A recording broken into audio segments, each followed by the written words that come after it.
warahmatullahi wabarakatuh. Bagaimana kabarnya pagi hari ini anak-anak? Alhamdulillah, luar biasa. Tetap semangat. Allahu Akbar. Anak-anak sekalian, sudah siap belajar pada pagi hari ini? Siap atau belum? Insyaallah siap ya. Baik, sebelum kita belajar kita harus berdoa dulu supaya apa yang kita pelajari akan tersimpan di memori otak kita. Baik anak-anak sekalian, marilah kita berdoa. Sikap berdoa. Tangan diangkat, kepala ditundukkan, doa dimulai. Bismillahirrahmanirrahim. Rabbi zidni ilman warzuqni fahman. Doa selesai. Anak-anak sekalian, kemarin kita sudah belajar ciri-ciri makhluk hidup. Siapa yang masih ingat? Cukup menyebutkan 3 saja. Jadi ciri-ciri makhluk hidup itu adalah yang saya sebutkan cuma 3. 1, bergerak. Yang kedua, tumbuh. Yang ketiga, memerlukan makanan.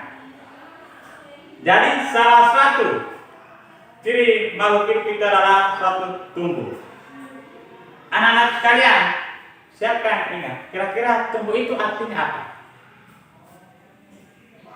Tumbuh artinya bertambahnya ukuran, baik itu dari kecil menjadi besar, dari yang ringan menjadi berat, dari yang pendek menjadi panjang. Itu adalah yang dinamakan tumbuh. Nah, agar pertumbuhan kita lebih bagus, maka kira-kira memerlukan apa? Jadi harus memerlukan makanan.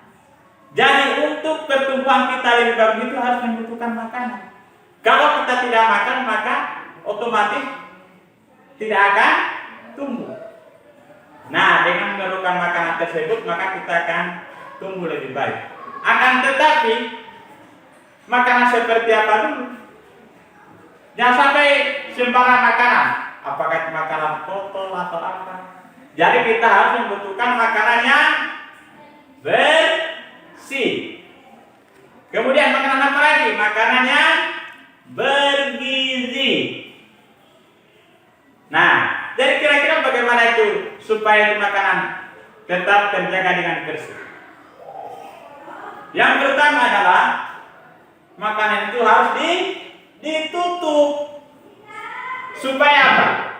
Supaya lalat tidak masuk di dalam makanan. Supaya kecoak tidak masuk di dalam makanan. Karena apa? Ketika makanan dihinggapi dengan lalat, kecoak, dan binatang-binatang yang lain misalnya, itu akan menimbulkan penyakit. Nah, setelah misalnya sudah terkena penyakit, maka otomatis akan menghambat pertumbuhan kita. Itu yang pertama. Yang kedua, sebelum makan itu harus apa? Jangan langsung ambil piring, sendok, jangan. Yang kedua adalah harus mencuci tangan. Kenapa harus mencuci tangan? Supaya apapun yang kita pegang, baik itu sendok, piring, nasi, dalam keadaan bersih tangan kita, sehingga tidak menimbulkan penyakit. Nah, yang ketiga, sebelum kita makan apa yang kita lakukan harus apa? Harus berdoa. Jangan langsung makan, tapi berdoa dulu sebelum makan. Siapa yang ingat doanya?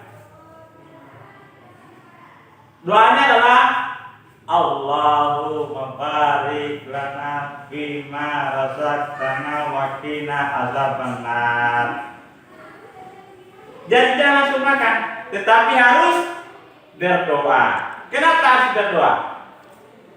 Berdoa itu artinya adalah kita sebagai muslim mensyukuri nikmat Allah Subhanahu wa taala.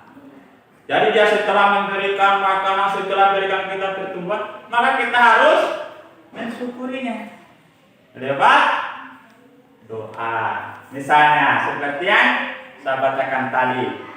Nah, jadi anak-anak sekalian, sebelum melakukan kegiatan misalnya seperti makan itu harus mengingat aturan-aturan itu, yaitu menutup makanan. Yang kedua adalah mencuci tangan. Yang ketiga adalah berdoa. Paham?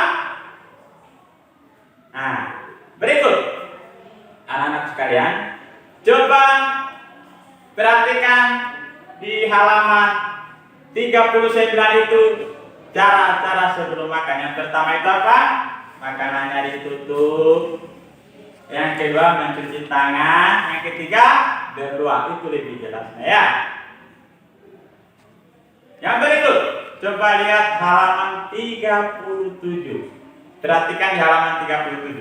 Di halaman 37 itu di gambar satu ada 3 orang. Misalnya salah satunya si Udi. Mereka bermain tanah. Perhatikan, mereka bermain tanah. Perhatikan, mereka bermain tanah. Lihat gambar yang kedua. Gambar kedua itu salah satunya mencuci tangan dan satunya langsung ambil makanan. Perhatikan. Gambar ketiga, di situ mereka langsung makan. Tiganya langsung makan. Makan yang diambil tadi. Gambar yang keempat adalah salah satunya sakit. Ternyata yang sakit itu adalah yang tidak mencuci tangan. Seperti yang saya jelaskan tadi. Jadi aturan pertama itu adalah harus menutup makanan, mencuci tangan, berdoa. Nah itu perhatikan. Salah satunya apa? Sakit karena tidak mencuci tangan. Anak-anak sekalian, harapan saya setelah menjelaskan materi tadi cuma 2. Yang pertama, menuliskan kebiasaan anak-anak sekalian yang kalian lakukan, yaitu sebelum makan. Kira-kira apa yang anak-anak sekalian lakukan sebelum makan? Apakah langsung makan, atau cuci tangan, atau berdoa dulu? Bahkan langsung makan saja. Yang kedua, harapan saya adalah perhatikan gambar yang ketiga itu. Jadi anak-anak sekalian setelah melihat gambarnya, maka kalian bisa menceritakan atau menuliskan cerita kira-kira di gambar pertama itu sedang apa. Menceritakan tentang apa itu gambar satu. Kemudian gambar kedua menceritakan tentang apa. Yang ketiga menceritakan tentang apa lagi. Dan yang keempat itu di situ ada empat gambar. Nah, dengan 4 gambar itu harapan saya anak-anak sekalian bisa menuliskan cerita berdasarkan gambar itu. Itu ada di halaman 38 contohnya itu dan 39. Coba perhatikan. Ada tidak? Nah, anak-anak sekalian, harapan saya setelah pelajaran ini, ketika misalnya anak-anak sekalian masih lupa dalam hal misalnya langsung ambil gorengan atau apa, berikutnya tidak usah lagi, langsung cuci tangan dulu. Jangan langsung ambil. Karena itu akan mengakibatkan penyakit atau timbulnya sakit. Ketika anak sudah sakit, otomatis akan menghambat pertumbuhan kalian sendiri. Apalagi kalian ini masih usia pertumbuhan. Jadi tolong dijaga pola kesehatannya, yaitu baik dari cara makannya. Baik, anak-anak sekalian, berikutnya saya akan memberikan tugas terkait penjelasan Pak Guru tadi. Tunggu saya kirimkan di WA. Demikian, Assalamualaikum warahmatullahi wabarakatuh.